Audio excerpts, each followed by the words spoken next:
옆에 분들하고 인사하시죠. 말씀대로 삽시다. 다시 한번 인사하시죠. 딱 보니 당신은 말씀대로 사는 사람이군요.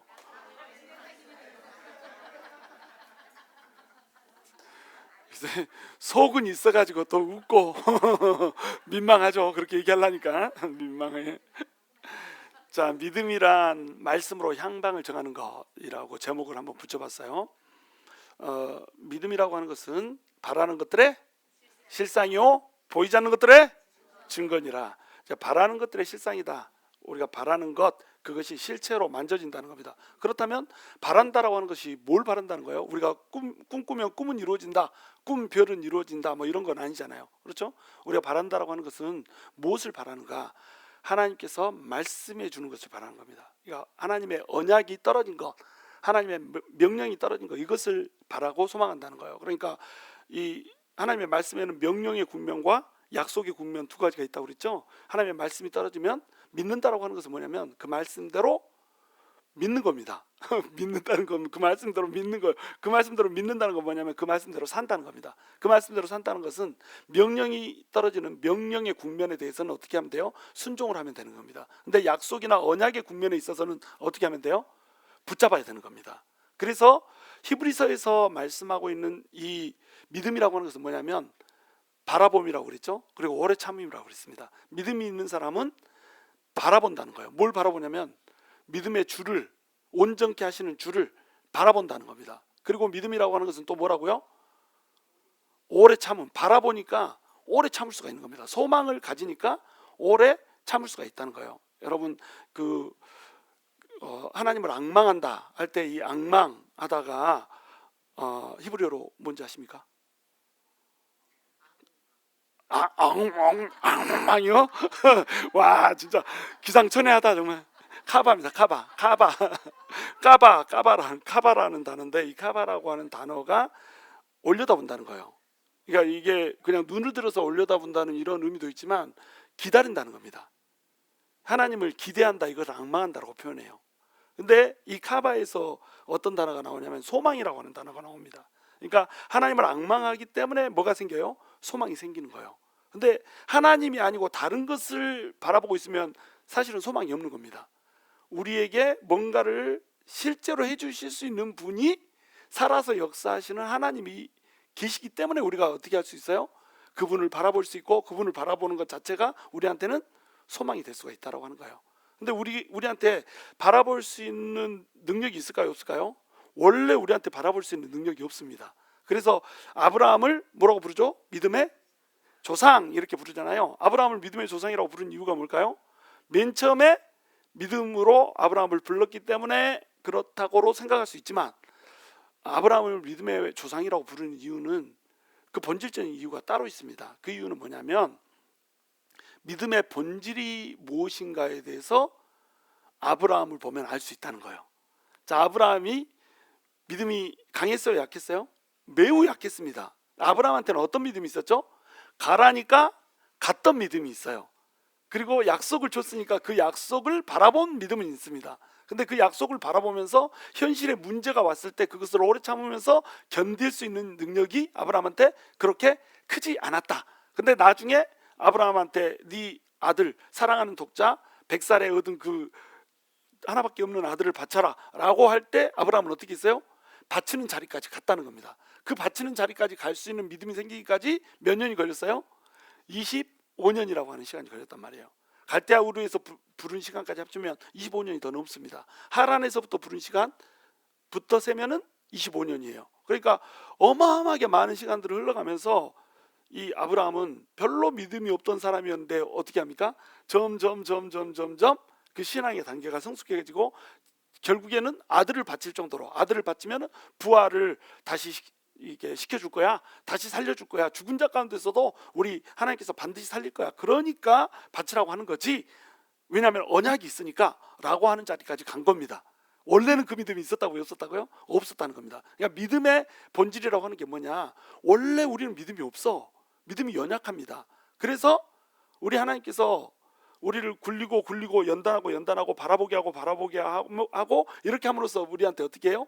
하나님을 진짜로 신실하게 바라볼 수 있는 0.0001%의 의심도 없이 하나님을 바라볼 수 있는 그 성숙한 단계까지, 예수 그리스도의 믿음의 장성한 분량에까지 자라게 한다는 거예요. 여러분 예수를 믿었는데 내 인생은 왜 이렇게 힘듭니까? 여러분 이 질문 하죠. 나만 왜 이렇게 힘든가요? 여러분만 힘든 게 아니야. 다른 사람도 다 힘듭니다.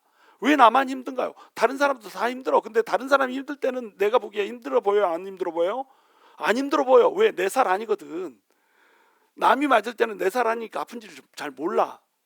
다른 사람이 막 주먹으로 구타를 당해도 어머 구타 당하겠다, 아프겠다, 이 정도지. 근데 나는 어때요? 싸대기 한 대만 맞아도 아파 죽겠다니까. 억울해 죽겠고. 그렇죠? 내가 당할 때하고 상대방이 당할 때가 다릅니다. 그러니까 모든 사람은 지금 이 인생의 광야길에서 돌고 있다, 이렇게 생각하면 돼요. 그 도는 이유가 뭐라고요? 하나님을 온전히 신뢰하는 법을 하나님이 가르쳐주고자 하는 겁니다. 그러면 하나님을 온전히 신뢰한다는 것은 왜 그렇게 중요한 걸까요? 하나님의 우리를 창조하신 목적 자체가 뭐냐면 하나님과 우리가 서로 사랑하는 사이, 서로 교제하는 사이, 이런 사이로 만들고자 하는 것이 하나님의 목적이란 말이에요.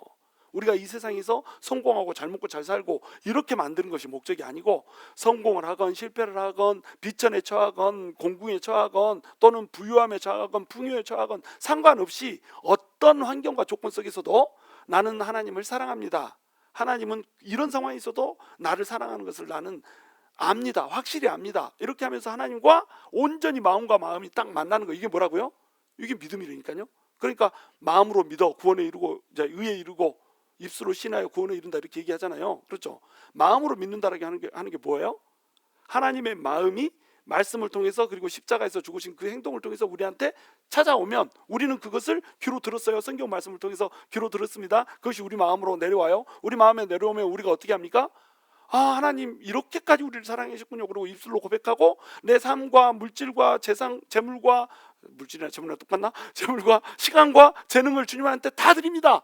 딱 이렇게 하고 결단하고 나서면 이게 뭐가 되는 거예요? 의지적 결단을 했기 때문에 이것이 믿음이 된다라고 하는 겁니다. 믿음이라고 하는 것은 인격과 인격이 만나는 거고요, 마음과 마음이 만나는 거예요. 그래서 하나님과 우리가 합일이 되는 거, 이게 믿음입니다. 믿음의 끝이 그거예요. 하나님께서 우리를 굴려가면서까지 하나님을 철저하게 신뢰하게 만드는 이유, 그런 사이가 되고 싶은 겁니다. 하나님이. 자, 그래서 지난 시간에 우리가 그 지지난 시간에 누구를 예로 들었어요? 에녹을 예로 들었죠. 그 다음에 누구를 예로 들었습니까? 아벨을 예로 들었죠. 그 다음에 누구를 예로 들었습니까? 에녹을 예로 들었죠. 자, 아벨이 잘한 것이 뭐였어요? 아벨과 가인이 둘 다 제사를 어떻게 드려라, 나한테 제사를 드릴 때 진정한 마음으로 진정한 예배자로 서가지고 제사를 드려라, 이 말을 둘 다 들었어요? 안 들었어요? 둘 다 들었습니다. 근데 가인은 그 말씀이 귀에서 끝나버리고 마음으로 내려오지 않았어요. 아벨은 그 말씀이 마음으로 내려왔죠. 그래가지고 진짜로 하나님께서 좋아하시는 더 좋은 제사를 드렸습니다. 더 좋은 예배를 드렸어요. 그러니까 아벨을 하나님께서 기억하시는 겁니다. 에녹도 똑같아요. 에녹이 전파에서 듣게 된 사람이나 모두 이 세상이 끝날 거라고 하는 사실을 다 들었습니다. 무드셀라라고 하는 사람이 죽으면 이 세상이 끝난다는 것도 들었고요, 또 마지막 세상 끝날에 예수 그리스도가 와서 이 세상을 심판하고 정죄한다는 것도 다들 들었습니다. 근데 누구만 그것을 귀에다 새겨 들어요? 이 에녹의 가게만 새겨 듣고 다른 사람은 듣지 않습니다. 또 노아 때도 노아가 그렇게 막 말씀을 전하고 이렇게 했는데 120년 동안이나 말씀을 전했는데 똑같이 노아도 말씀을 듣고 당시에 살고 있던 동시대 인물들도 다 말씀을 들었는데 누구만 귀로 들은 것이 마음으로 갔어요? 노아의 가족만 귀로 들은 것이 마음에 간 거예요. 하나님의 말씀을 무겁게 여기고 그 언약을 붙잡고 살았던 겁니다. 하나님의 말씀에 순종했고 하나님의 언약에 순종했다는 거예요. 언약을 붙들고 배에 타면, 방주에 타면 산다, 이것을 믿고 그는 살았던 거예요. 그러니까 구원을 받았죠. 그러니까 믿음이라고 하는 것을 히브리서에서는 계속 뭐라고 설명하냐면 하나님의 말씀을 붙잡고 그 말씀대로 이루어질 것을 바라본다는 거, 앙망한다는 거. 그 말씀을 앙망하기 때문에 300년 동안 에녹은 하나님과 동행할 수 있었고요, 노아는 120년 동안이나 조롱받고 멸시받으면서도 배를 혼자서 한 가정에서 만들 수 있는 믿음을 가질 수 있었던 겁니다. 이것을 뭐라고 부른다고요? 믿음이라고 부른다고요. 아브라함도 똑같죠. 아브라함도 자기는 땅을 얻은 바가 없습니다. 땅을 주겠다, 자손을 주겠다, 막 이렇게 했습니다. 근데 땅을 얻었어요? 못 얻었어요? 못 얻었어요. 땅을 얻은 것이 기껏 막벨라구를 하나입니다. 그리고 자식을 얻었어요? 못 얻었어요? 얻었습니다. 하나 얻었어요. 하나. 해변의 모래처럼 많게 한다며. 하늘의 별처럼 많게 한다며. 근데 딱 하나 얻었어요. 근데 그 하나를 어떻게 하라고 그래요? 바쳐라! 이렇게 하는 겁니다. 그러면 자식도 없애라 이거잖아요. 아무것도 없는 거예요. 왜 땅도 없지? 자식도 없지? 뭐가 남아있어요? 그런데 하나님께서 그를 위해서 예비한 도성을 바라보면서 간다는 겁니다. 믿음은 뭐다? 바라봅니다. 근데 그냥 바라보는 것이 아니라 뭐 때문에 바라본다? 살아계신 하나님이 말씀한 것을 바라본다는 거예요. 이게 믿음입니다. 믿음이라고 하는 것은 하나님의 말씀을 붙드는 것, 이것이 믿음이에요. 말씀으로 향방을 조정하는 것, 자기 향방을 조정하는 것, 이것이 믿음입니다. 사라도 똑같죠. 사라도 경수가 끊어져서 애를 못 낳을 그런 처지였지만 네가 애 낳을 거야, 90세에 너 애 낳을 거야, 딱 이러니까 89세 아브라함하고 어떻게 했다고요? 동침을 해버렸다니까, 잡으랬다니까. 할머니가 경수가 끊어졌는데 갱년기도 2바퀴 돌아버렸어. 그런데 잡으랬다니까요. 그 무슨 말이에요? 자면은 애가 생길 거라고 하는 믿음이 생긴 겁니다. 그러니까는 보이지 않지만, 눈에 보이지 않지만, 보이지 않는 것이 얘가 생기지 않을 거라고 하는 것이 내 상식이지만, 보이지 않는 것을 어떻게 해버렸어요? 보이지 않는 것을 확신해 버렸어요. 내가 바라는 것, 내한테서, 내 몸에서 자식이 생겨서 이 자식으로부터 장래의 모든 열방을 구원할 씨앗이 나온다라고 하는 이것을 어떻게 해버렸어요? 실체처럼 만져버렸어요. 이게 뭐다? 이게 믿음이라는 거예요. 자, 이렇게 하면서 이제 오늘 등장하는 사람은 이삭이라고 하는 사람이 등장합니다. 믿음으로 이삭은 장차 있을 일에 대하여 야곱과 에서에게 축복하였으며, 여러분, 믿음으로 이삭은 장차 있을 일에 대하여 야곱과 에서에게 축복했다. 이삭이 야곱을 축복할 때 이삭이 야곱을 축복하려고 축복했어요? 아니잖아요. 에서 축복하려다가 눈이 맛이 가가지고 눈이 안 보이니까 에서가 야곱이 에서인 줄 알고 잘못 축복했습니다. 그죠? 믿음으로 했다는 그 어떤 막 모습이 안 보여. 그죠? 그런데 이삭이 했던 그 많은 일들 중에 하필 이걸 들고 있는 거예요. 여러분 생각해 보세요. 이삭 하면 믿음 뭐가 생각납니까? 양보의 사람. 또 뭐 아내를 위해서 기도하는 사람. 리브가가 애를 못 낳는데 어이 뭐 저기 60이 돼가지고 막 60이 돼도 애를 못 낳습니다. 애를 못 낳으니까 어때요? 아내를 위해서 막 기도를 해주는 이런 중보의 사람 어때요? 이 정도는 돼야 믿음의 사람, 믿음으로 예를 들 수 있잖아요. 또 어떤 예가 있어요? 우물을 팠는데 다른 사람들이 우물 내놓으라고 하니까 양보합니다. 양보하고 딱 다른 데로 갔더니 또 내놓으라고 그래가지고 또 양보를 합니다. 그래가지고 에색 신나 막 이것을 내주고, 그 다음에 또 다른 데로 갔더니 이제 르호봇이라고 하는 곳에서 우물을 팠잖아요. 거기에서 갔더니 이제 그 다른 사람들이 안 뺏어가는 겁니다. 그래서 나를 창대하게 하리라 그래가지고 이름을 르호봇이라고 하잖아요. 그리고 거기서도 또 이동해가지고 우물을 하나 더 파는데 그게 브엘세바 언약의 약속의 맹세 우물 해가지고 그런 우물을 또 파지 않습니까?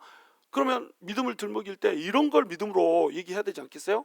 야, 싸우지 않고 이 화평 평화를 사랑하면서 양보하고 이렇게 했더니 하나님께서 이렇게 그 지경도 넓혀주시고 또 약속도 언약도 주셨다, 막 이렇게 해야 되지 않겠어요? 그리고 이보다 더 센 것이 있습니다. 뭐죠? 세상에 아브라함이 자기를 잡아서 번제로 바치려고 하는데 네, 날 잡아 잡시오 이렇게 한 거. 여러분, 이삭이 이때 당시에 나이가 어떤 사람은 10대 후반, 뭐 예를 들어서 한 17살이었다는 사람도 있고요. 어떤 사람은 심지어는 30대였다는 사람도 있습니다. 계산하면 30대로 이렇게 생각할 수도 있어요. 나이가 몇 살이었다라고 얘기하지 않습니다, 성경에서. 근데 나이를 보면은 적어도 15살에서 40살 사이, 이 정도 나이예요. 그러면 아브라함 그때 나이는 100살이 훨씬 넘었습니다. 그죠? 100살이 훨씬 넘은 할아버지, 호호 할아버지, 애기도 겨우 난 그 호호 할아버지, 장작도 자기가 못 갖고 올라가가지고 이삭이 지고 올라가 주잖아. 그거 따라서 이렇게 산을 오르던 그 할아버지가 자기를 묶으려고 합니다. 얼마든지 아버지 미쳤어요, 밀치고 올 수 있어 없어? 올 수 있잖아요. 그러면은 이삭이 이렇게 그러면 내가 올라가서 번제로 바쳐줘야죠. 하나님 명령이 있으니까 그렇게 해야죠. 이렇게 하면 어마어마한 믿음이잖아요. 그러면 이삭에 대해서 믿음을 얘기할 때 그걸 얘기하면 좋겠잖아요. 그런데 뭘 얘기했어요? 믿음으로 이삭은 장차 있을 일에 대하여 야곱과 에서에게 축복했다라고 하는 거, 이거 말도 안 되는 것을 믿음으로 이렇게 제시를 해놨다라고 하는 거예요. 왜 이럴까요? 믿음에 향방이 있다는 겁니다. 향방이. 무슨 얘기냐면 야곱과 에서 중에서 에서가 장남이었잖아요. 장자였잖아요. 그리고 야곱이 차자였잖아요. 그러니까 복은 누구한테 원래 임했어야 돼요? 에서한테 원래 임했어야 됩니다. 근데 하나님께서 예언을 해줄 때는 어떻게 했어요? 야곱이 더 큰 자가 될 거라고 예언을 했습니다. 그러니까 뱃속에서 아직 나오기 전부터 야곱이 택정을 받았어요. 그리고 이것을 리브가는 들었습니다. 그리고 이삭도 이걸 들었어요? 안 들었어요? 이삭도 이걸 들었습니다. 그런데 이삭이 시간이 가면서 이것을 어떻게 했어요? 깜빡깜빡이는 희미한 불빛 속에 그냥 깜빡해버렸어. 그것을 별로 신경을 안 썼어. 그리고 이 사람이 어떻게 됐어요? 눈이 멀었습니다. 자, 눈이 먼 거, 이것은 영적인 그의 시야가 멀어졌다라고 하는 것을 상징적으로 표현하는 거예요. 영적인 시야가 멀어진 상태에서 이 야곱에 대한 하나님의 신탁, 이것을 무시하고 에서한테 축복을 하려고 했던 거예요. 에서를 좋아했던 이유가 뭡니까? 에서가 잡아다 준 사슴고기가 너무 맛있었어. 집에서 키우는 양고기 말고 자연산, 그 양식 말고 자연산이 좋았어. 그래가지고 사슴고기가 잡아다 주면 이거 왔다 맛있다 해가지고 그 고기가 맛있어가지고 에서를 좋아해 버렸다니까요. 그러면 이 이삭은 어떤 사람이 됐어요? 지금 육의 사람이라고 볼 수 있잖아요. 믿음이 좋아요, 안 좋아요? 믿음 안 좋습니다. 하나님의 신탁을 무시하고 에서를 사랑해가지고 육신적으로 기쁘게 해준다는 이유로 에서를 사랑해가지고 에서한테 축복을 해주고자 했어요. 에서한테 딱 축복을 하는데, 축복을 하는 그 순간에 하나님의 뭐가 임해요? 하나님의 말씀이 임하는 겁니다.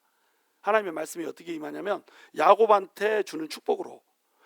지금 분명히 이삭의 마음속에는 에서를 축복한다고 축복하고 있어요. 근데 이 축복은, 족장시대의 축복은 족장이 마음대로 하는 게 아닙니다. 아브라함이 자손을 위해서 축복하고, 또 이삭이 에서와 야곱을 축복하고, 또 야곱이 나중에는 두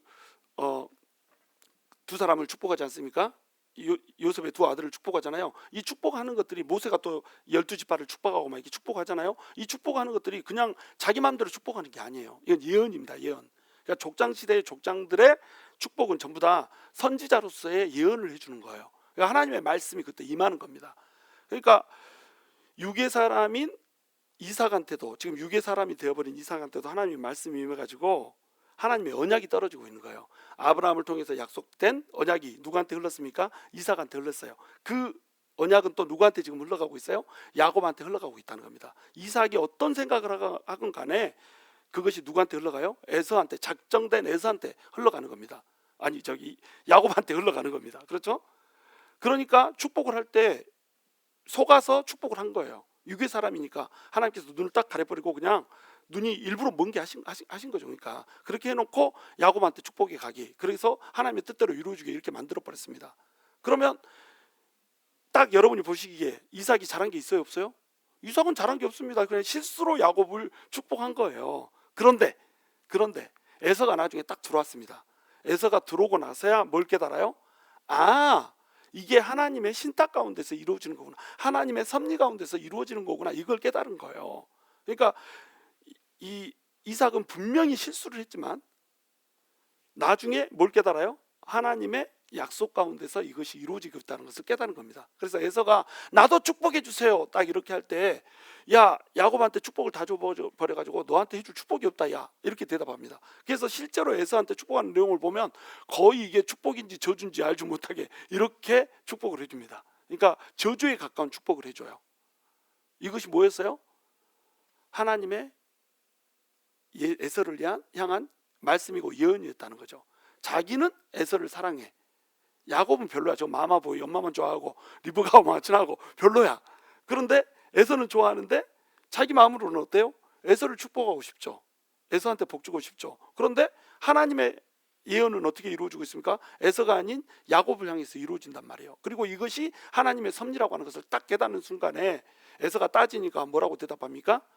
저가 그대로 축복을 받을 것이다, 이렇게 대답합니다. 그러니까 만약에 이것이 이삭이 믿음이 없는 사람이었다고 한다면, 아예 믿음이 없는 사람이었다고 한다면 어떻게 반응했겠어요? 네 놈이 감히 아버지를 속여? 아버지를 속인 대가로 너는 능지처자며, 막 이렇게 해가지고 여봐라 계작들을 데려가라, 이렇게 했을 수도 있단 말이에요. 그런데 어떻게 합니까? 이것을 인정을 해버립니다.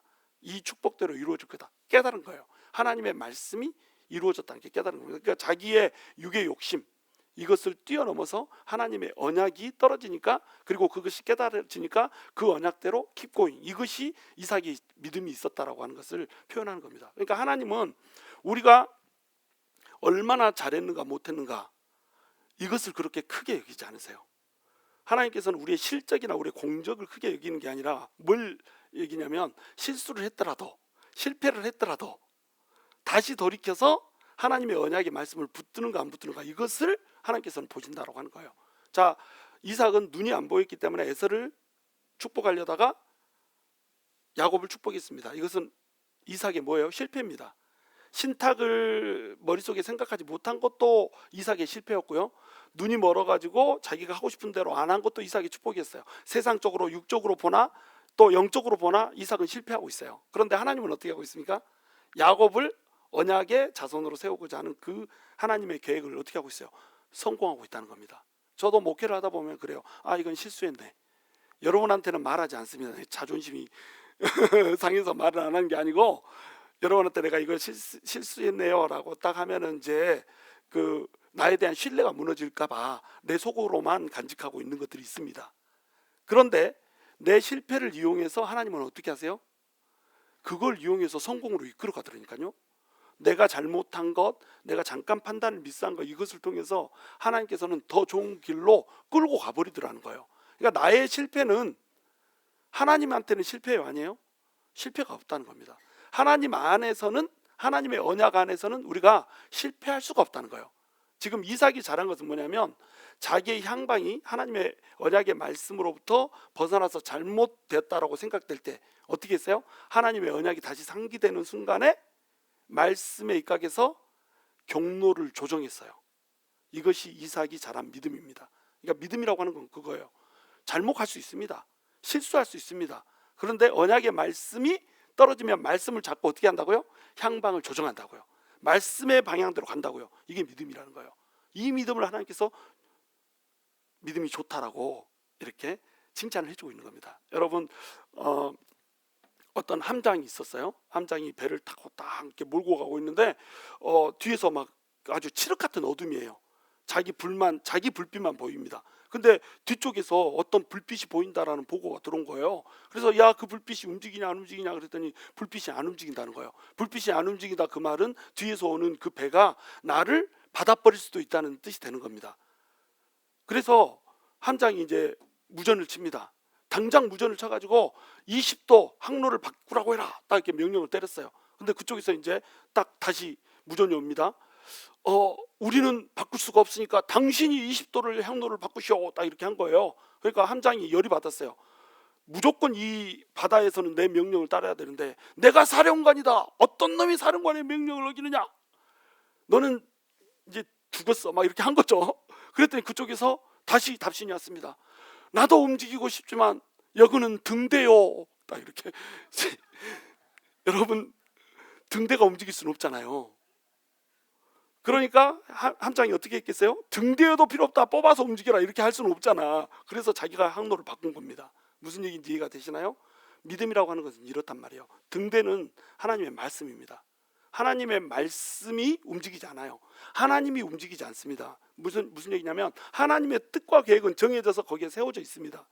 그러면 항로는 누가 바꿔야 되는 거예요? 우리가 바꿔야 되는 겁니다. 등대를 집어뜯어가지고 움직일 수는 없잖아요.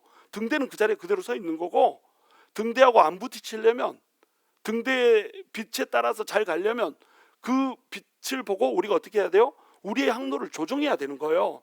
근데 많은 사람들이 기도를 할 때 어떻게 기도합니까? 내가 정해놓은 나의 방향이 있어. 나는 이 방향으로 가고 싶어. 그런데 등대가 내 앞에 딱 서 있거든. 말씀이 서 있어요. 하나님의 뜻이 서 있어요. 여기에 그 길이 아니요, 돌아가, 또는 그 길이 아니요, 왼쪽으로 가. 딱 이렇게 등대가 빛을 비추면서 우리 앞에 서 있단 말이에요. 그럼 우리는 어떻게 해야 됩니까? 그 등대를 들이받아버리면 파선이다. 근데 많은 사람들이 기도를 하면서 어떻게 하냐면, 하나님, 내 뜻이 이러고 합니다. 이 뜻대로 들어주세요. 그런데 그 뜻대로 안 들어주면 어떻게 됩니까? 하나님 어디 가셨나요? 하나님 살아계신 거 맞나요? 다른 사람한테는 살아계신 하나님한테 나한테는 왜 이렇게 송장 하나님인가요? 막 이렇게 하면서 하나님을 원망하고 불평하고, 내 옆에 있는 사람 원망하고 불평하고 막 이렇게 시간을 보내버립니다. 아까운 시간을. 자, 나한테 어려움이 생겼다. 그리고 그 말씀 앞에 내가 섰다. 그러면 이것은 내가 어떻게 해야 되는 겁니까? 방향을 조절해야 된다. 이게 기도예요. 기도라고 하는 것은 내가 원하는 뜻대로 하나님이 나한테 방향을 맞춰주는 게 아닙니다. 하나님의 뜻은 그대로 서 있다니까요.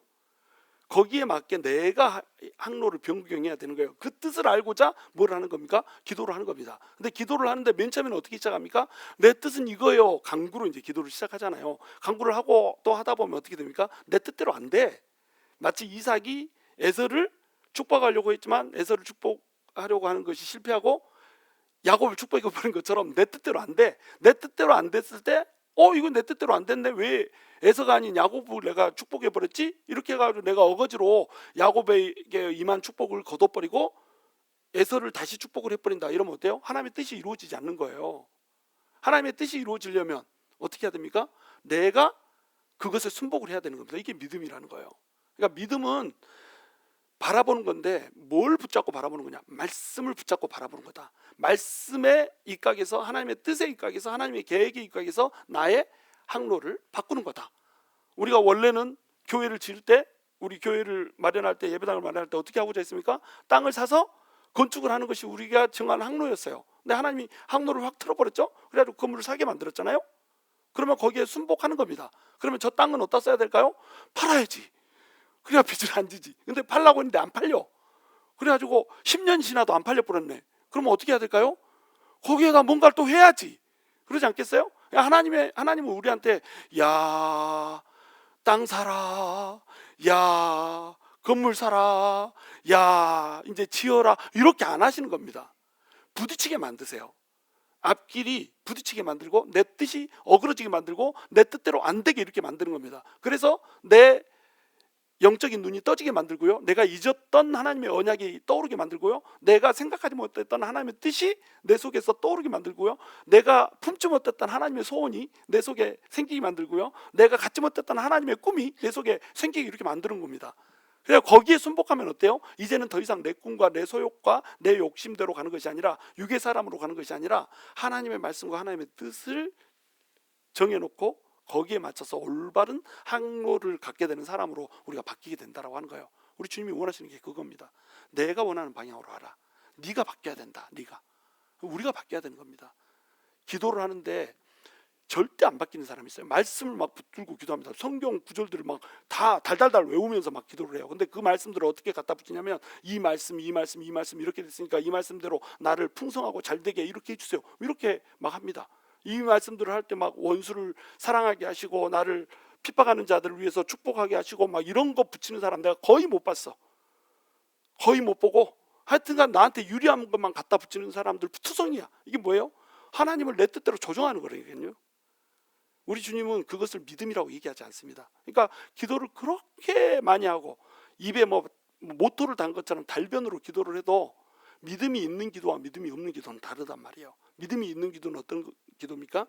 말씀으로 하나님을 이용해 먹으려고 하는 게 아니라 그건 마귀도 하는 거다.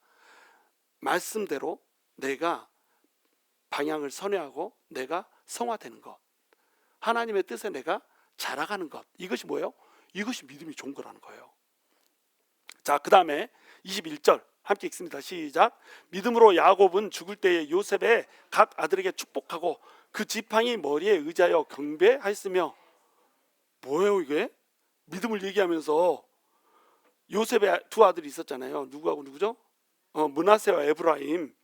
므낫세는 큰 아들, 에브라임은 작은 아들. 두 아들이 있는데 두 아들한테 누가 기도를 해줬어요? 요셉이 원래는 기도를 해줘야 되는데 요셉이 장자권을 받았잖아. 그러니까 요셉은 두 몫을 받는 겁니다. 그래서 요셉의 두 아들을 야곱이 양자로 받아들이는 거예요. 그래서 레위 지파는 제사장 지파니까 빠지고 11명이 남았는데 거기에 요셉 지파가 므낫세와 에브라임으로 딱 같이 쪼개져서 붙음으로써 12지파를 이루게 되는 겁니다. 그래서 이제 요셉의 두 아들이 되기 때문에, 야곱의 두 아들이 되기 때문에, 요셉의 두 아들이 야곱의 두 아들이 되기 때문에 야곱이 이제 축복을 해주는 거예요. 12지파 축복을 할 때 같이 축복하기 전에 먼저 이들을 축복을 해주는 겁니다. 장자권자로서 축복을 해주는 거예요. 그러면은 축복 기도를 해줄 때 어떻게 해줘야 됩니까? 오른손으로 므낫세에게 손을 얹고 왼손으로 에브라임한테 손을 얹고 이렇게 기도를 해줄 수 있단 말이에요. 근데 굳이 이것을 엇갈려 버립니다. 요셉은 자기 두 아들 중에 장자한테 오른손이 올라가게 하려고 야야야 너 네가 왼쪽에 앉아라. 그리고 에브라임이 쪼로 와 저 오른쪽에 앉아 이렇게 해가지고 앉혀놨습니다. 이렇게 얹기만 하면 돼. 근데 야곱이 굳이 이렇게 기도를 해버린 거예요. 그래가지고 요셉이 그걸 굉장히 싫어했습니다. 아버지 그것이 아니요. 지금 늙어가지고 지금 노망이 나셨나 이분이 속으로 그렇게 생각했을지도 몰라. 그래가지고 그렇게 하지 말고 그냥 똑바로 손을 얹으시면 그대로 앉혀놨으니까 그대로 하면 됩니다. 이렇게 얘기하는데 나도 안다. 이렇게 해가지고 얹혀놓고 이렇게 손을 엇갈린 채로 축복을 해버립니다. 그래가지고 므낫세가 장자인데 에브라임한테 장자의 축복을 줘버려요. 그리고 므낫세는 그 에브라임보다 더 적은 축복이 가게 이렇게 만들어 버립니다. 자, 그러면 야곱이 이것을 믿음으로 했다. 고작 그 야곱의 많은 삶 중에 야곱이 엄청나게 많이 살았잖아요. 제가 120살 막 이렇게 살았는데 그 많은 130살 살았죠. 130년을 살았는데 130년 산 그 수많은 시간 속에 고작 믿음이라고 하는 것이 자녀한테 축복해주는 축복기도 시간 이걸로 봐야 될까요? 그래서 어떤 분들은 막 이렇게 이 본문을 가지고 자녀를 축복하는 게 최고의 믿음이다 막 이렇게 해석하는 사람도 있고 막 이래요. 근데 그게 아닙니다. 그게 아니고 지금 야곱한테 있어서 믿음의 순간들 뭐 분이엘에서 하나님을 만나는 순간이랄지 뭐 이런 많은 순간들을 볼 수가 있죠. 그런 뭐 야곱은 근데 뭐 워낙에 그 좀 삶이 별로 그 경건하게 살지 못했기 때문에 믿음의 순간이라고 하는 것을 크게 들 수는 없지만 뭐 베델에서 하나님을 만난 사건이랄지 또는 분이엘에서 하나님의 얼굴을 본 사건이랄지 뭐 이런 사건들을 믿음의 사건으로 들먹일 수 있겠잖아요. 그런데 굳이 손을 엇갈려서 기도한 거 이것을 믿음이라고 지금 제시를 해놓고 있는 겁니다. 왜 그럴까요? 언약 때문에 그런 거. 언약 때문에 지금 이 언약의 말씀이 이삭에서 야곱으로 와가지고 야곱에서 어디로 넘어가고 있어요? 요셉한테 넘어가고 있는데 요셉의 두 아들한테 넘어가고 있는 겁니다. 에브라임한테로 언약의 말씀이 이제 넘어가고 있는 거예요. 근데 지금 이삭의 입장에서는 어때요? 당연히 장자한테 오른손을 얹어야지. 이것이 육신의 생각을 하는 사람의 그 자연적인 반응입니다. 모든 사람은 기도를 할 때, 축복 기도를 할 때 장자한테 오른손을 올려야 되는 거예요. 이것을 누구도 알아요? 야곱도 알고 요셉도 아는 겁니다. 근데 하나님은 어떻게 하라고 그래요? 에브라임한테 장자권을 주라고 얘기하는 겁니다. 이제 여기에 있는 차자 선택의 원리 그래가지고 이제 장자 첫 번째 태어난 첫째 아담 그리고 두 번째 태어난 둘째 아담 예수 그리스도 요것을 예표하는 그런 의미도 있는 거예요. 그래서 이제 첫째 아담은 실패했지만 둘째 아담인 예수님이 이제 장자로서 역할을 한다 이런 개념도 있고 또 이 유대인들이 장자로서 먼저 축복을 받았지만 이방인들이 차자로서 먼저 복음을 받아들이고 구원을 받은 다음에 이 유대인들이 돌아온다 이런 이제 뭐 여러 가지 내용들을 예표하고 담고 있는 겁니다. 물론 그렇기 때문에 하나님께서는 이 이스마엘을 제치고 이삭에게 복이 가게 했고요. 에서를 제치고 야곱에게 복이 가게 했고요. 그 다음에 므낫세를 제치고 에브라임한테 복이 가게 이렇게 만들었던 거예요. 이것이 하나님의 뜻입니다. 이게 하나님의 뜻이니까 왜 그런지 모르지만 하나님은 그렇게 하라고 하는 거예요. 손을 엇갈려서 하라고 하는 거예요. 그러니까 야곱이 어떻게 해버립니까? 하나님이 보여준 대로 하나님이 계시하는 대로 그렇게 축복을 하는 겁니다. 그러니까 야곱은 자기 생각으로 축복을 하는 게 아니라 하나님이 언약을 주시는 대로 하나님 계시를 하는 대로 자기의 본성과는 전혀 다르게 상황과 조건과는 전혀 다르게 축복을 하고 있다고 하는 거예요. 이것이 뭐라는 거예요? 이게 믿음이라고 하는 겁니다. 믿음이라고 하는 것은 뭐냐? 내 생각과 내 판단 인간의 보편적인 생각과 보편적인 판단 뛰어넘는 거예요. 오직 뭐만이 진리입니까? 하나님의 말씀만이 진리라는 거예요. 하나님의 뜻만이 진리고 하나님의 계획만이 진리라는 겁니다. 하나님의 뜻 앞에서 인간의 뜻은 아무런 의미가 없다. 내 뜻은 하나님의 뜻 앞에서 아무 의미가 없습니다. 나는 이렇게 하고 싶어요 하나님. 그런데 하나님이 그거 아니야. 그러면 바로 순복하고 수정해야 되는 겁니다. 그래서 믿음으로 야곱은 죽을 때 요셉의 각 아들한테 축복을 했어요. 그리고 어떻게 했다고 합니까? 각 그 지팡이 머리에 의지하여 경배하였으며 이렇게 돼 있죠. 그 지팡이 머리 할 때에 이 지팡이를 창세기에서는 뭐라고 얘기하냐면 그 침상머리에 의지하여 경배하였다 이렇게 나와요. 그러면 왜 여기서는 또 지팡이라고 해놨을까요? 히브리서 기자가 창세기를 잘못 알았던 걸까요? 그렇지 않죠. 이 유대인들은 자음만 있고 모음이 없습니다. 그러니까 우리식으로 얘기하면 사랑하고 사람 이거를 뭐라고 쓰냐면 시읒 리을로 씁니다. 나는 사랑하고 싶어 뭐 이렇게, 나는 사랑이 좋아 이렇게 했다고 생각합시다. 그러면 뭐라고 쓰냐면 시읒 리을이 좋아 이렇게 쓰는 겁니다. 그러면 이것을 읽는 사람이 이제 문맥상 어떻게 읽어요? 사랑이 좋아 이렇게 읽을 수도 있지만 또 어떤 사람은 어떻게 읽을 수 있겠어요? 사람이 좋아 이렇게 읽을 수 있다는 거예요. 그래서 이 지팡이라고 하는 단어가 미음 티귿입니다. 앞자가 마테라고 하는 단어인데 미음 티귿이에요. 그래서 침상이라고 하는 단어는 뭘까요? 이것도 미음 티귿입니다. 그래서 뭐 미타 뭐 이래요. 그래서 둘 다 미음 티귿이기 때문에 창세기에서 마소라 원본에서는 이것을 침상이라고 번역을 한 거예요. 근데 70인역에서 이걸 헬라어로 번역할 때는 어떻게 번역을 했어요? 지팡이 머리로 번역을 한 겁니다. 근데 둘 다 맞을까요? 틀릴까요? 둘 다 맞아요. 왜냐하면 야곱이 침상 머리에 앉았어. 그리고 뭐에 기댔어요? 침상에 기대고 몸을 기대고 앉았어. 그리고 손으로는 뭘 기댔어요? 지팡이를 기댔어. 그러니까는 지팡이 머리에 기댔다고 해도 맞고 침상에 기댔다고 해도 맞고 맞아요. 근데 어디에 기댔던 것 같습니다. 이것이 중요한 것이 아니고 중요한 건 뭐예요? 그 뒤에 나오는 지팡이 머리에 의지하여 경배하였다. 이것이 중요한 겁니다. 침상 머리에 기대서 경배하였다. 이게 중요한 거예요. 지금 그 야곱은 마지막 순간에 뭐라고 있어요? 자식들한테 축복해주고 하나님을 경배하고 있는 거예요. 그 축복이 어때요? 내 상상을 초월했습니다. 내 뜻대로 이게 내 상식대로 초월한 게 이게 축복을 한 게 아니에요. 어떻게 축복을 했습니까? 내 의지하고는 상관없이 내 뜻하고는 상관없이 하나님 뜻대로 그냥 축복을 해줬습니다. 장자에게 차자의 복을, 차자에게 장자의 복을 주는 걸로 축복을 했어요. 전혀 내 예상대로 되지 않았습니다. 그런데 어떻게 했다고요? 그 힘이 빠진 모습으로 침상에 기댄 채로 또는 지팡이 머리에 기댄 채로 하나님을 경배하고, 그래요, 하나님 뜻이 옳습니다. 내가 장자를 차자로 축복하는 거, 차자를 장자로 축복하는 거, 그딴 것이 뭐가 중요하겠습니까? 하나님의 뜻대로 내가 했다는 것이 중요하죠. 이렇게 하고 하나님을 경배해 버렸다니까요.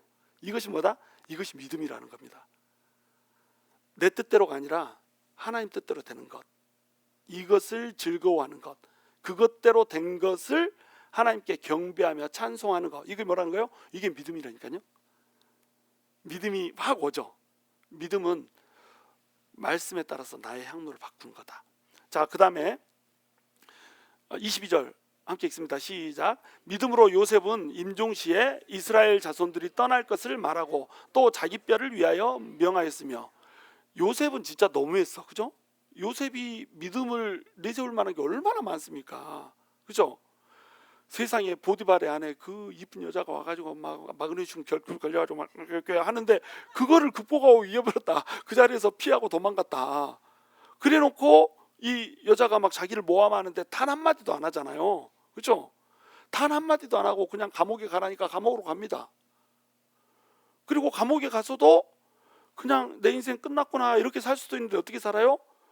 죄수들이 필요로 하는 것을 전부 다 수발해주면서 죄수들 중에 그 죄수 관리를 하는 간수장의 일을 요셉이 해불고 있다니까요.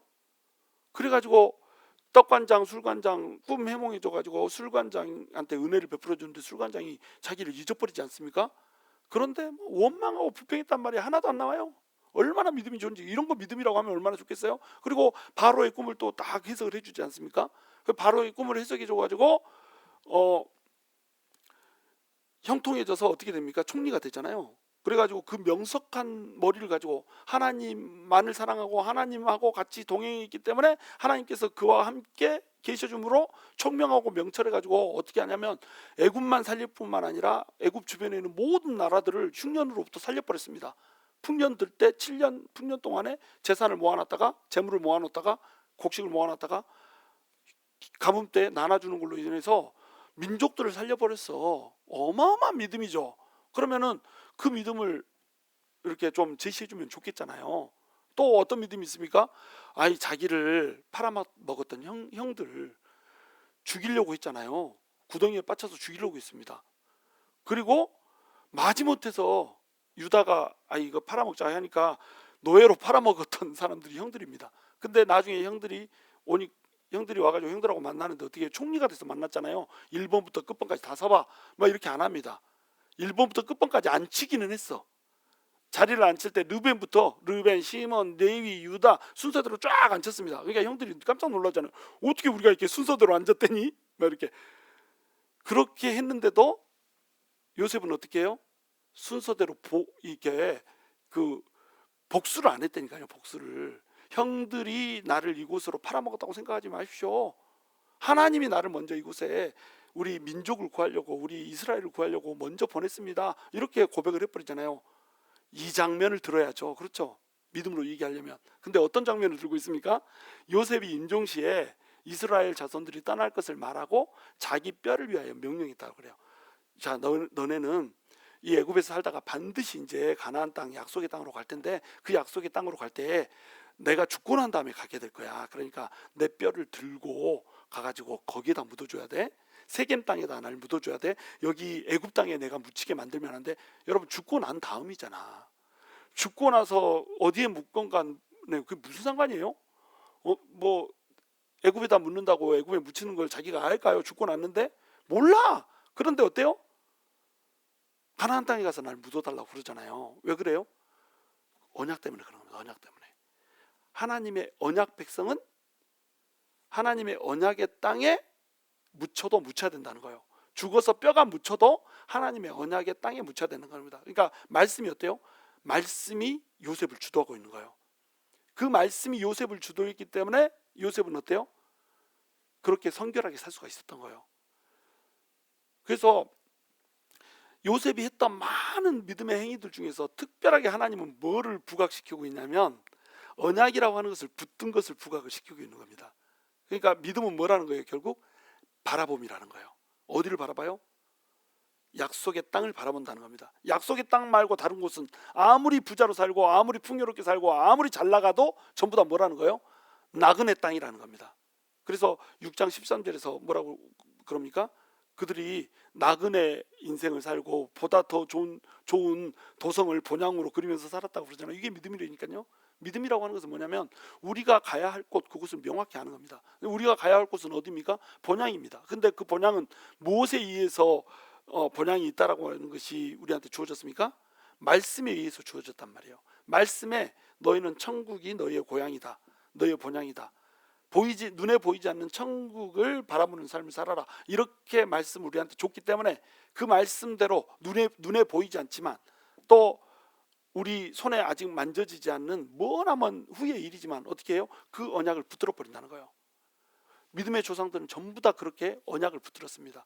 어떤 사람은 요셉처럼 정말로 성결하게 어떤 흠 없이 사는 사람도 있어요. 야곱처럼 맨날 사기꾼처럼 난 등쳐먹고 살려고 어떻게 하든지 남을 싸워가지고 뺏어먹고 살려고 하는 사람도 있습니다. 그런데 야곱처럼 사나 요셉처럼 사나 하나님께서 중요하게 보는 건 뭐라는 거예요? 언약을 붙들었는가 안 붙들었는가 이것을 중요하게 본다는 겁니다. 안 그러면 야곱은 믿음이 별로 없는데 요셉은 믿음이 좋았다 이렇게 표현하죠. 요셉하고 야곱 봐보세요. 여러분 보시기에 누가 믿음이 좋아 보여요? 요셉이 훨씬 좋아 보이잖아요. 거의 흠결이 없잖아요. 근데 하나님은 어떻게 보신다는 거예요? 우리한테 조금 흠이 있고 우리한테 조금 실수가 있고 우리한테 조금 부족함이 있고 이런다고 할지라도 하나님은 뭘 본다는 거예요? 우리의 시선이 어디에 고정되어 있는가 이걸 본다는 거예요. 우리가 뭘 바라보고 사는가 이걸 본다는 겁니다. 그리고 과거에 뭘 바라봤는가를 보는 게 아니라 인생이 흘러갈수록 어디로 시선이 들어지고 향해지는가 이걸 본다는 거예요. 야곱은 맨 처음에 시선이 어디를 향해 있었습니까? 땅을 향해 있었습니다. 물론 야곱은 처음부터 하나님으로부터 오는 장자권을 막 사모를 했어요. 에서는 그걸 우습게 여겼죠. 장자권은 하나님이 주는 겁니다. 그런데 하나님이 주는 장자권을 에서는 가볍게 여겼어요. 그거는 하나님의 것을 가볍게 여겼기 때문에 하나님도 가볍게 여긴 거예요. 근데 야곱은 어땠어요? 하나님으로부터 오는 그 장자권 나는 차지하지 못한 그것을 뱃속에서부터 차지하고 싶었습니다. 뱃속에서부터 하나님으로부터 오는 신령한 것들을 내가 원하는 사람이었어요. 근데 그것이 이제 장자권이니까 땅에 있는 것들을 사모하는 걸로 잘못 이제 표현이 돼버린 거죠. 근데 야곱을 하나님께서 아직 태중에서 무슨 좋은 일을 하거나 뭐 이렇게 하지도 않았는데 야곱을 사랑하고 에서는 미워했다 이렇게 나오잖아요. 왜 그랬을까요? 그건 하나님의 전적인 선택이죠. 그럼 하나님 왜 그렇게 선택을 하셨겠는가? 살고 보니까, 에서하고 야곱이 나와서 살고 보니까 그럴 만한 이유가 있더라는 겁니다. 야곱은 하늘을 사모하는 사람이었어. 에서는 하늘을 무시하는 사람이었어. 여기서 갈리는 겁니다. 삶의 모습이 조금 부족하고 막 다른 사람 거 뜯어먹으려고 이렇게 살고 있지만, 야곱은 어때요? 하늘을 바라봤기 때문에 나중에 베델에서 하나님을 만나죠. 그리고 하늘을 바라봤기 때문에 라반을 만나서 점점 막 깨지고 부서지죠. 그러면서 어떻게 됩니까? 이제 분이엘에서 진짜로 하나님의 얼굴을 보는 사람이 되죠. 하나님의 얼굴을 보는 사람이 되고 나중에 죽을 때는 어떻게 죽습니까? 손을 엇갈려서 기도를 하면서, 이게 축복 기도를 해주면서 축복을 하나님의 뜻대로 한 것으로 감사해하고 감격해 하면서 하나님을 경배하며 죽더라는 겁니다. 자, 믿음이 어때요? 믿음이 그렇게 없는 야곱이 하나님이 점점 믿음을 키워줘가지고 믿음이 있는 사람으로 죽게 만들더라는 거예요. 이게 성도의 견인이라는 겁니다. 뭘 바라봤기 때문에 이렇게 할 수 있어요? 하늘을 바라봤기 때문에. 근데 에서 자체가 하늘을 바라보질 않는다. 그러니까 견인을 해주고 싶어도 견인할 수가 없어요.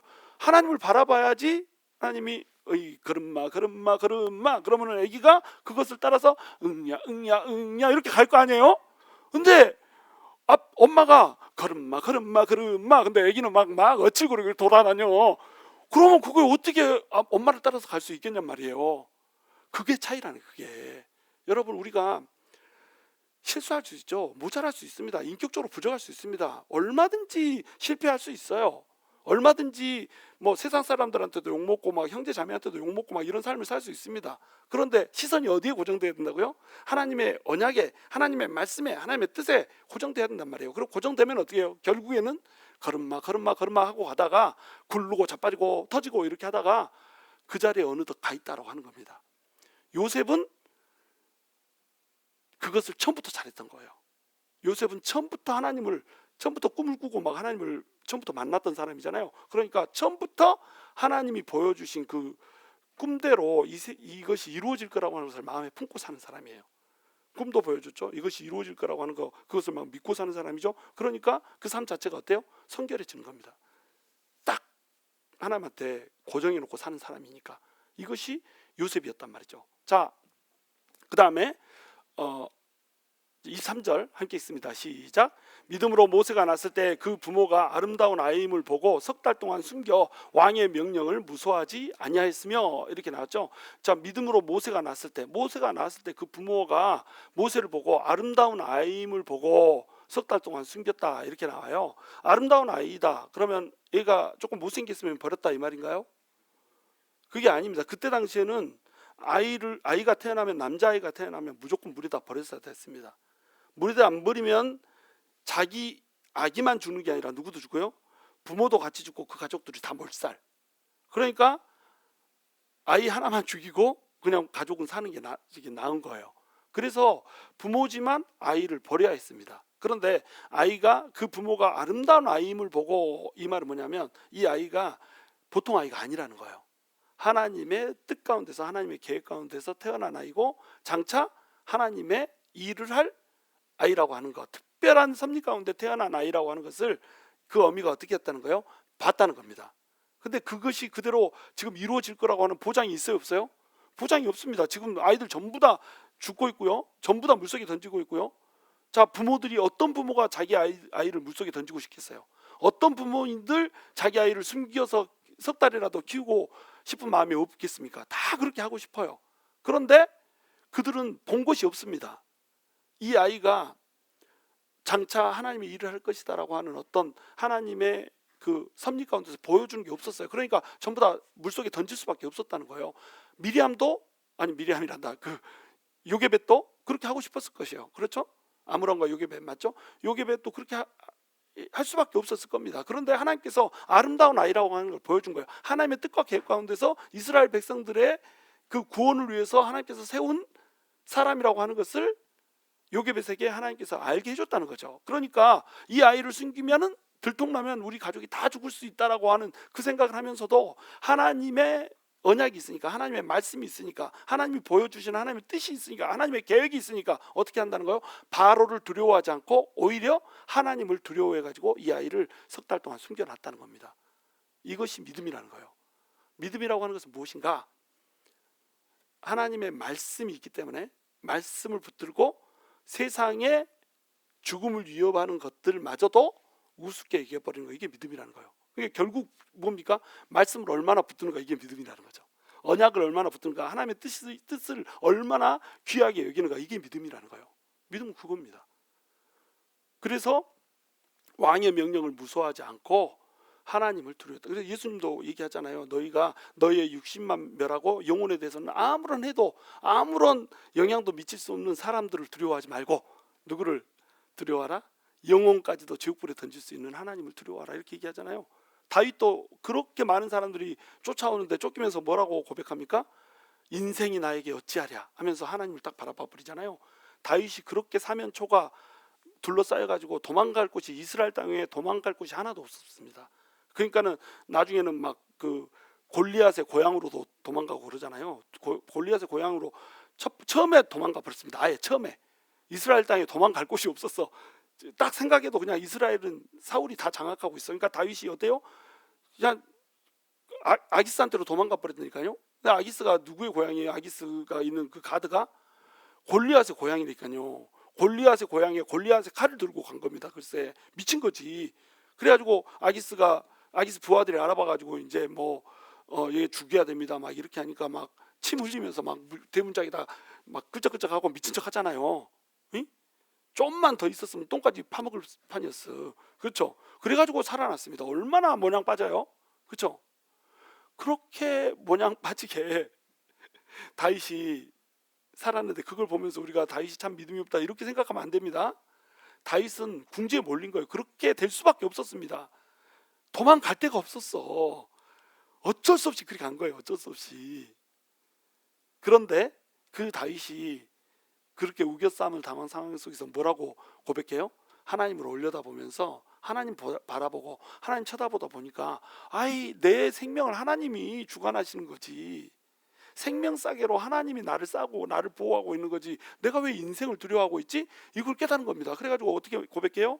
인생이 나를 어떻게 하랴? 고까지가 인간들쯤이 하나님도 모르는 그 인간들이 나를 어떻게 하랴? 이렇게 하고 하나님을 의지해버립니다. 이것이 믿음이라는 거예요. 여러분 오늘날 인간 때문에 굉장히 힘들죠. 그 인간 때문에 죽겠죠. 근데 여러분 기억하십시오. 그 인간이 여러분한테 해줄 이 해가 하나도 없습니다. 그 인간이 하나님이 허락하지 않으면요, 여러분의 털끝 하나도 건들 수가 없어요. 오직 하나님만이 우리에게 해도 줄 수 있고 우리에게 복도 줄 수 있고 우리에게 유익도 줄 수 있는 겁니다. 하나님이 모든 걸 주관하고 계신다. 그 하나님이 내가 네 아빠다 하고 나타났는데 I'm your dad 막 이러고 나타났는데 그 아빠를 안 바라보고 뭘 바라보는 거예요 도대체? 이 세상에 아무것도 못하는 그 인간들을 바라보고 그렇게 살아야 쓰겠어요? 우리 보스 얘기하잖아요. 그 마녀 같은 보스라고 막 맨날 얘기하는데 여기 옷에 성경 구절 써 있는 옷을 입고 가면 그거 못 입고 오게 한다니까요. 글쎄 얼마나 막 그렇게 그래가지고 너 저기 휴가 가면 너 잘라버리겠다 막 이렇게 하는 거예요. 막 그 밥 먹듯이 막 휴가 가면 너 자른다 그래서 휴가도 못 쓰게 만들어. 한 번은 선교 가려고 하는데 선교를 못 가게, 너 선교 갔다 오면 저 책상 없을 거다 막 이러는 거야. 그래서 내가 fire me 그러고 내가 문짝을 팡 닫아버리고 내가 회사를 안 가버렸어. 그리고 다다음 날부터 그 선교 가는 건데 내가 이틀 더 써버렸어. 그냥 휴가를 안 가버렸어. 내가 선교를 갔다 왔더니 사람들이 막 내 눈치를 보면서 너 큰일 났다, 이제 의자를 뺀다고 하는데 너 괜찮냐 막 이렇게 하면서 책상 뺀다는데 괜찮냐? 뺄 거면 벌써 뺐지. 2주 동안이나 선교 갔다 왔는데 벌써 뺐지. 왜 안 빼고 내가 오니까 뺀대? 안 뺐어 아직. 그래가지고 괜찮아, 뺄라 안 빼라고 그래 딱 이렇게 했는데 와가지고 막 성질을 내면서 너 내가 가지 말라고 그러는데 왜 갔냐, 막 너 저기 못 살아도 괜찮냐, 막 뭐 먹고 살래 막 이렇게 하는 거야. 그래서 내가 나를 먹여 살리는 것은 당신이 아니고 저기 위에 계신 하나님이시다. 내가 당신을 먹여 살리는 거다. 내가 이 자리에 있으니까 내가 이 하나님한테 기도하고, 이 아침에 출근하면 이 직장을 위해서 기도하고, 퇴근하기 전에 이 직장을 위해서 기도하고, 잠자기 전에 이 직장을 위해서 기도하고, 이래서 이 직장이 이렇게 잘 돌아가고 페이퍼 내고, 너 지금 뭐 그 저기 사이트 비지 통과하고 막 이렇게 하는 거지. 나 없었으면 넌 개밥이다. 내가 딱 그렇게 얘기했다니까요. 잘했죠. 여러분도 그렇게 하라는 얘기가 아니에요. 그분이 상습적으로 나한테, 그러니까 상습적으로 하나님 일을 못하게 막으니까 내가 결단한 겁니다. 나를 자르려면 잘라라 이거죠. 뭐 예수를 믿는다는 이유로 핍박을 해버려, 대놓고. 그러니 어떻게 그냥 그걸 넘기겠어요. 나 항상 내가 웃고 막 오케이 막 이렇게 하면서 넘어갔거든요. 근데 요거 그대로 놔두면 안 되겠는 거야. 그래서 한번 딱 결단하고 내가 잘리 각오하고, 내가 이게 뭐 이렇게도 못 자를 거야 이게 아니었어요. 이게 아니고 진짜로 나는 그만둘 생각하고 나는 그만둔다. 근데 내가 그만두면 너는 망한다. 이렇게 내가 딱 말을 했더니까요. 그러니까 잘랐을까요? 못 잘랐을까요? 못 잘랐어요. 근데 나중에 나는 이제 저기 목사해야 되니까 하나님 콜링이 있다. 나 이제 일 그만두고 가야겠다. 이렇게 하니까 붙잡읍니다. 내가 왜 지금도 직장 다니고 있는지 아세요? 그때 내가 그만두려고 했어요. 그만두고 신학교만 딱 다니고, 저기 이보현 사모한테 내가 기생하면서 빌붙어가지고 사모 갚아준 돈으로 먹고 살면서는 딱 그냥 신학 공부하고 그 목회의 길을 가려고 했습니다. 그런데 그 사람이 붙잡았어요. 너 일을 안 맞춰놓고 가면 아니 언제는 그만두라며, 언제는 자르겠다며. 그래가지고 아니 자르겠다고 했잖냐. 그래서 내가 그만두고 새 사람 뽑으라고 그러고 나 간다는데 왜 붙잡냐. 그랬더니 이거 맞춰놓고 가라. 그래가지고 1년이면 맞출 수 있으니까 1년만 더 해라 그랬는데 1년이 3년이 돼버렸어. 3년 지나고 나니까 내가 나이가 너무 차버렸습니다. 그래가지고 아따 이렇게 늙어서 내가 목사를 할 수 있겠나 이렇게 해가지고 그냥 직장을 계속 잡은 것이 지금 이렇게 와버렸다니까요. 그래서 아직도 직장을 다니고 있는 거예요. 그 사람이 뭐라고 얘기했냐면, 하나님을 믿는다라고 하는 사람이 어떻게 하던 일을 다 던져버리고 팽개쳐버리고 그냥 떠나버릴 수가 있냐. 하나님을 믿으면 여기 이 회사에 대해서도 네가 하던 일을 맞춰주고 이렇게 선을 베풀고 가야 되지 않겠냐. 이렇게 설득을 합니다. 와, 딱 그것은 또 귀신같이 알아가지고 그렇게 설득하니까 내가 어떻게 하겠어요. 내가 그만둬버리면 이 사람한테는 예수님의 이름을 욕먹이게 되겠구나 이 생각이 딱 든 거예요. 그래서 그러면 1년만 더 하자. 1년 후에 이 프로젝트를 마치면 난 떠난다. 이렇게 얘기를 했거든요. 그래 오케이. 그리고 딱 1년만 더 하자고 했는데 일이 3년이 가버렸다니까요. 3년 후에 그 프로젝트가 마치고 그때서야 이제 제가 직장을 찾아서 이렇게 그 일을 마치고 이제 나올 수가 있었는데, 하여튼간 우리 주님이 우리를 먹여 살립니다. 사람이 우리한테 뭘 어떻게 할 수가 없어요. 여러분 직장에서 조마조마하지 마십시오. 그렇다고 막 무례하게 굴으라는 게 아니에요. 저 직장에서 보시면 아시겠지만 저를 보고 너는 어쩜 그렇게 계속 웃을 수가 있냐 그래요. 그렇게 막 핍박하고 그러는데도요, 제가 막 인상 쓰면서 구부러져 가지고 다닌 적이 없습니다. 그래서 나중에 그 우리 직장에 있는 사람들이 나한테 막 찾아와 힘든 일이 있으면 보스한테 다 같이 당하는 거잖아. 나만 당하는 게 아니잖아. 물론 나를 제일 만만하게 생각해서 나를 제일 많이 공격했지만 내가 제일 괜찮아. 왜냐하면 나한테는 하나님이 있다. 하나님이 쥐까짓게 나를 어떻게 해. 인간 주제에 나를 어떻게 해. 아무것도 할 수 없는 거야 나한테.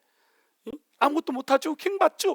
이게 거의 이런 거라니까. 그러니까 아무것도 할 수가 없어. 하나님 있잖아. 하나님이 내 인생을 붙잡고 있다니까요. 내가 하나님을 붙들기만 하면, 하나님은 나한테 항상 손을 뻗고 있기 때문에 내가 하나님을 붙들고만 있으면 인간이 나를 어떻게 할 수 없습니다. 그거를 저는 100% 신뢰해요. 100%. 그러니까 당당할 수 있는 겁니다. 그래서 사람들이 와가지고 너는 어쩜 그렇게 맨날 그 욕을 먹어도 그 평정심을 유지하면서 웃을 수 있냐. 너는 성질 내는 것을 내가 못 봤다. 막 이렇게 하면서 찾아와서 상담한다니까요. 그래서 뭐 이탈리아에 막 걔는 맨날 이러면서, 이거 뭔지 알죠? 맨날 이러면서 옵니다. 막 이러면서 와요. 막 욕하면서. 그래가지고 막 그 가소 깨빨래 막 이런 이렇게 욕하는 말, 이게 한국말로 욕하는 이게 한국말로 하자면 아주 나쁜 욕, 그 이탈리아 말로 욕하면서 막 와가지고 막 쏟아붓습니다. 카톨릭 신자야. 막 나한테 부어. 그래가지고 너 어떻게 그걸 견디냐. 나는 이렇게 성질나서 막 죽겠는데도 막 펑펑 막 웁니다. 그럼 내가 거기서 상담해주고 그랬다니까요.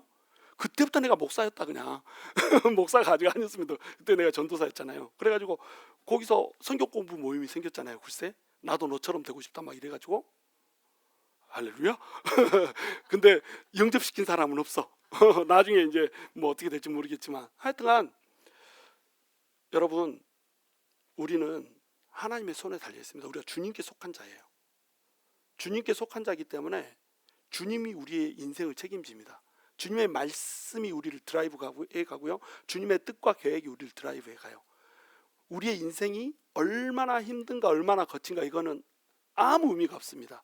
인생이 거칠고 힘들어도 우리가 하나님한테 시선을 고정하라고 하는 하나님의 뜻이라고 생각하면 돼요. 그렇게 받아들이면 너무너무 쉽습니다. 이까짓 거 인생 조금 거칠 수 있지, 이까짓 거 인생 조금 힘들 수 있지, 뭐 돈이 없다 조금 굶어버리면 되지, 뭐 그래도 좀 굶기를 밥 먹듯이 해가지고 그것도 못하겠다 그러면은 성도들 한 명씩 찾아가면서 그냥 저기 밥 좀 한 그릇 주세요 이러면 안 죽었어? 거지 같아서 좀 이렇게 쪽팔리긴 하지만 하여튼 주님이 먹이 살린다는 거예요. 근데 그게 뭐가 있어요? 하나님의 뜻이 있습니다. 뜻이. 그렇게 우리한테 어려움을 주시고 우리의 뜻대로 안 되게 하고 넘어지게 만들고 힘들게 만드는데 하나님의 뭐가 있어요? 뜻과 계획이 있다는 거예요. 그러니까 요셉도 무지하게 인생이 힘들었죠. 똑바로 사는데도 힘들었습니다. 요셉. 야곱도 굉장히 힘들었죠. 똑바로 못 사니까 힘들었습니다. 똑바로 못 사니까 힘든 사람과 똑바로 살아봤자 힘든 사람, 두 사람이 있었어요. 그렇죠? 근데 인생의 끝에서 하나님께서 어떻게 평가하십니까? 야, 믿음의 완주를 잘했다. 야, 그렇게 믿음 없는 것처럼 경건하지 못하게 살았던 사람도 끝에서 앞에서 못했던 거 기억하지 않습니다. 끝에서 하나님을 바라보면서 하나님을 경배하고 죽는 거, 하나님의 언약을 붙들고 죽는 거, 그거 보고 야야 잘 살았다. 야, 믿음의 선진의 대의를 올려버린다니까요. 이삭도 그렇잖아요. 에서를 위해서 축복해 준 거, 야곱 그거 에서를 축복해 주려다가 야곱을 축복해 버렸어요. 뭘 잘했습니까? 잘한 게 하나도 없어. 근데 하나님은 어떻게 평가하세요? 야, 그래도 네가 언약을 붙들고 내가 섭리 가운데 그렇게 축복한 것을 네가 인정하고 그것을 그 축복을 물르지 않았구나 이러면서 그것을 믿음으로 봐버린다니까요. 우리 주님이 그래서 자비롭고 사랑의 주님이라고 얘기하는 겁니다. 자비의 주님이고 사랑의 주님이라고 얘기하는 이유가 뭐냐면 우리가 잘 못한 것에 시선을 두지 않으세요. 어디다 시선을 두냐면 우리가 잘한 것, 우리가 믿음의 행위를 한 것, 우리가 믿음의 결단을 하고 주님한테 올려드린 거, 여기에다가 시선을 고정해 버린다니까요. 그래놓고 뭐라고 그래요? 야, 착하고 충성된 종아, 작은 일에 충성했다. 야, 작은 일에 충성했다는 건 뭐예요? 큰 일들은 별로 충성 안 했다는 거 아니에요? 작은 일에 충성했다, 이 말은 충성한 게 조그맣다는 얘기잖아요. 그럼 얼마나 많은 충성할 것들이 있는데 그까짓 것 작은 것에 충성했어요? 그런데도 우리 하나님 어떻게 말씀하신다고요? 야, 작은 것에 충성했으니까 내가 더 큰 거 맡겨줄게, 이렇게 얘기한다니까요. 이게 우리 주님의 긍휼이고 사랑이고 우리 주님의 우리를 존귀 여기심이라는 겁니다. 우리 주님이 우리를 받아주세요. 우리가 어떻게 살았던지 간에 어떤 환경 속에서 살고 있든지 간에 우리 주님은 우리가 하나님의 말씀을 붙들고 하나님의 언약을 붙들고 하나님한테 우리 시선을 고정하기를 원하고 계십니다. 그 하나님께 우리의 시선을 고정하면 하나님은 우리의 믿음을 평가할 때 어떻게 평가하시냐면 야, 네가 믿음의 싸움을 싸우고 완주했구나, 잘했다, 충성된, 착하고 충성된 총아, 이렇게 말씀해 주신다는 거예요. 할렐루야 아닙니까? 여러분, 세상 두려워하지 맙시다. 세상이 아무리 힘겹고 어렵다고 하더라도 눈을 들어서 하나님 똑바로 봅시다. 하나님이 우리 인생 책임지고 있습니다. 내 인생이 부딪히는 이유, 내 자아가 깨져야 되고 하나님을 바라보지 못하던 내 눈이, 하나님을 응시하지 못하던 내 눈이 하나님을 응시하게 만들어야 되기 때문에 내 인생이 힘든 겁니다. 잘하고 있다고 할지라도 힘든 이유, 더 하나님과 친밀해지고 더 하나님과 깊어져야 되기 때문에 하나님께서는 그것을 허락하는 겁니다. 그런데 그런 목적도 아닌데도 하나님과 친밀한데도 또 성실하게 살고 있음에도 불구하고 잘 안 되는 이유, 그것을 통해서 하나님께서 더 높은 상을 주시기 위해서, 더 높은 곳에 올려주시기 위해서 하나님이 그렇게 하신다는 거예요. 요셉이 똑바로 잘 사는 거 그대로 하나님께서 축복해 주셨으면요, 죽었다 깨나도 애굽의 총리 못했습니다. 죽었다 깨나도 전 민족을 살리는 그 위대한 일을 하지 못했습니다. 그 위대한 일을 할 수 있었던 이유는 뭐예요? 성실하고 믿음 있게 경건하게 잘 살았음에도 불구하고 하나님께서 그 수많은 고난들을 허락하셨기 때문에 그 고난을 통과하면서 그 자리까지 올라갈 수 있었던 거예요. 무슨 얘기 이해가 되시나요? 우리는 어떤 형태로 살건 간에 이 인생에서 고난이라고 하는 것을 만나게 됩니다. 그 고난이라고 하는 것을 만날 때에 우리가 걸어가야 될 길은 뭐냐면 우리의 시선을 하나님한테 고정하고 하나님을 향해서 자라나야 되고요, 하나님의 뜻과 계획이 무엇인지를 파악하고 하나님의 뜻과 계획대로 우리의 삶의 경로를 하나님의 말씀에 따라서 조정하고 바꿔야 된다라고 하는 것, 이것이 우리가 걸어야 될 방향이라고 하는 겁니다. 저와 여러분이 고난과 풍랑 속에서도 하나님의 언약의 말씀을 붙들고 하나님이 우리를 위해서 조정하시는 것이 아니라 우리가 하나님의 뜻에 맞게 우리의 항로를 조정하는 아름다운 은혜가 있게 되기를 주님의 이름으로 축원합니다.